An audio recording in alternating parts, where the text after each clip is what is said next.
Assalamualaikum. Welcome to our channel, The Scientific Soul.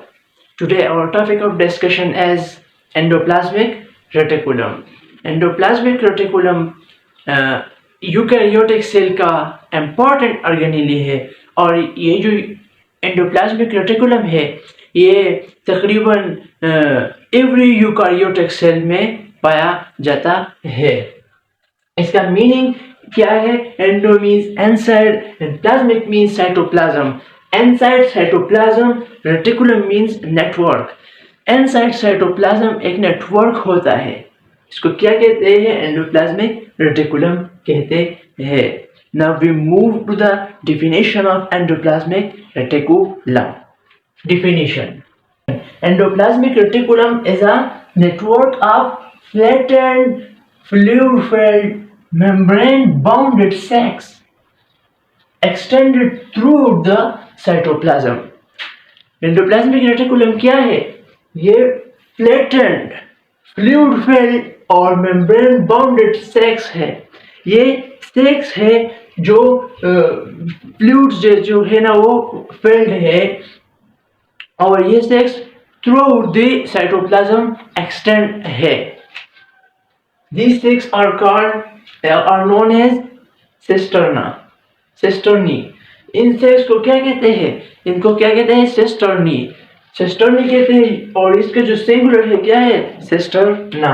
ये बात याद रखना, अक्सर ये पूछे जाते हैं एग्जाम्स में, MCQs के लिए बात याद रखना कि cisterna का सिंगुलर क्या है? cisternae का सिंगुलर cisterna है। तो ये अब आप डायग्राम को जरा देखते जाए। ये जो cisternae है ना, ये इसको कहते हैं cisternae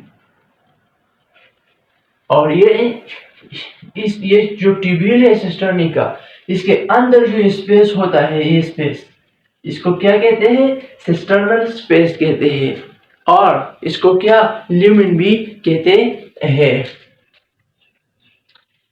endoplasmic reticulum connect nuclear membrane with the plasma membrane. ये जो एंडोप्लाज्मिक रेटिकुलम है ना, ये न्यूक्लियर मेम्ब्रेन से लेकर प्लाज्मा मेम्ब्रेन तक ये क्या है? एक्सटेंड हुआ है, ठीक है। और ये जो न्यूक्लियर मेम्ब्रेन है, ये एंडोप्लाज्मिक रेटिकुलम न्यूक्लियर मेम्ब्रेन और प्लाज्मा मेम्ब्रेन को कनेक्ट करता है। टाइप्स, अब इसके टाइप्स पढ़ते हैं। तो एंडोप्लाज्मिक रेटिकुलम्स के जो टाइप्स है ना, वो दो टाइप्स है एंडोप्लाज्मिक रेटिकुलम के। एक क्या है? Smooth endoplasmic reticulum and the second one is rough endoplasmic reticulum.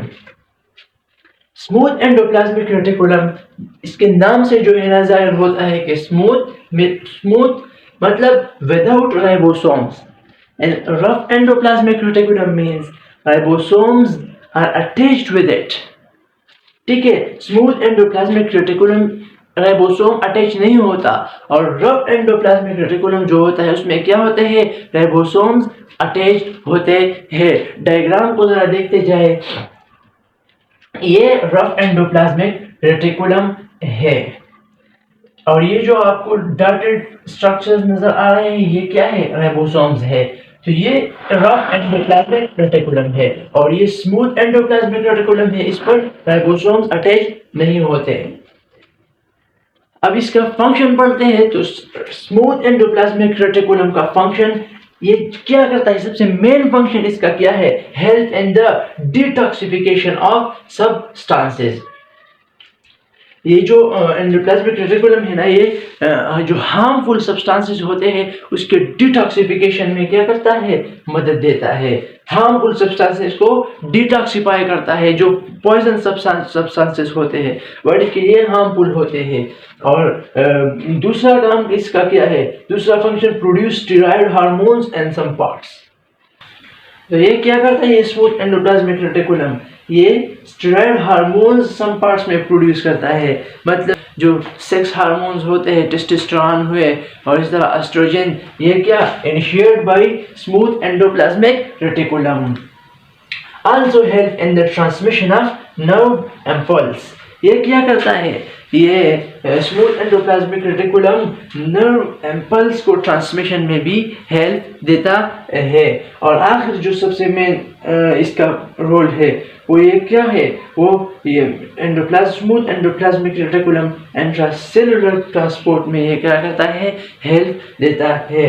जो इंट्रासेलुलर ट्रांसपोर्ट होता है, जो इनसाइड सेलुलर ट्रांसपोर्ट होता है, इसमें क्या प्रोटीन का ट्रांसपोर्ट हुआ, इसी तरह और जो मुख्तलिफ किस्म के सब्सटेंसेस है, ये क्या करता है, इसमें हेल्प देता है। हमने कहा ना कि ये न्यूक्लियर मेम्ब्रेन और सेल मेम्ब्रेन, प्लाज्मा मेम्ब्रेन को क्या करता है, कनेक्ट करता है ना, तो इसीलिए इस पे ट्रांसपोर्ट भी होता है। रफ एंडोप्लाज्मिक रेटिकुलम का फंक्शन क्या है, play a major function in protein synthesis. Main function इसका क्या है, ये प्रोटीन सिंथेसिस में मदद देते हैं। ये रफ एंडोप्लाज्मिक रेटिकुलम है, मैंने कहा कि इस पे क्या अटैच होते हैं, इस पे राइबोसोम्स अटैच होते हैं, और राइबोसोम्स का काम क्या है, प्रोटीन सिंथेसिस है ना, तो इसीलिए ये क्या प्रोटीन सिंथेसिस भी हेल्पफुल होता है। Involve in the production of new membranes. ये जो रफ एंडोप्लाज्मिक रेटिकुलम होता है, ये न्यू मेम्ब्रेन के प्रोडक्शन में भी इन्वॉल्व होता है। किस तरह इन्वॉल्व होता है, the new cisternae of Golgi bodies are form by it. जो गोल्जी बॉडी है वो किससे बनता है, वो ये जो रफ एंडोप्लाज्मिक रेटिकुलम है, इससे फिर क्या होता है, वो गोल्जी बॉडीज बनता है। तो let's summarise our lecture in a short review. तो हमने क्या पढ़ा, एंडोप्लाज्मिक रेटिकुलम इनसाइड नेटवर्क, जो इनसाइड साइटोप्लाज्म जो नेटवर्क होता है, जो ट्यूब्यूल होता है, उसको क्या कहते हैं, एंडोप्लाज्मिक रेटिकुलम कहते हैं। इसका डिफिनेशन क्या है, rough endoplasmic reticulum network of flat and fluid filled membrane bounded sex extended through the cytoplasm. और ये जो सेक्स है इसको क्या कहते हैं, सिस्टर्नी कहते हैं। सिंगुलर इसका क्या है, सिस्टर्ना है। एंडोप्लाज्मिक रेटिकुलम न्यूक्लियर मेम्ब्रेन और प्लाज्मा मेम्ब्रेन को एक दूसरे के साथ क्या करता है, कनेक्ट करता है। इसको क्या कहते हैं, सिस्टर्नी। सिस्टर्नी के अंदर जो स्पेस होता है उसको क्या कहते हैं, सिस्टर्नल स्पेस कहते हैं। एंडोप्लाज्मिक रेटिकुलम की दो टाइप्स है, rough smooth endoplasmic reticulum and the second one is rough endoplasmic reticulum. Smooth endoplasmic reticulum का फंक्शन क्या है, डिटॉक्सिफिकेशन ऑफ हार्मफुल सब्सटेंसेस में ये क्या करता है, मदद देता है। Produce steroid hormones in some parts, also helps in transmission of nerve impulse, role in intracellular transport. Or rough endoplasmic reticulum play a major function in protein synthesis, involved in the production of new membranes like Golgi bodies.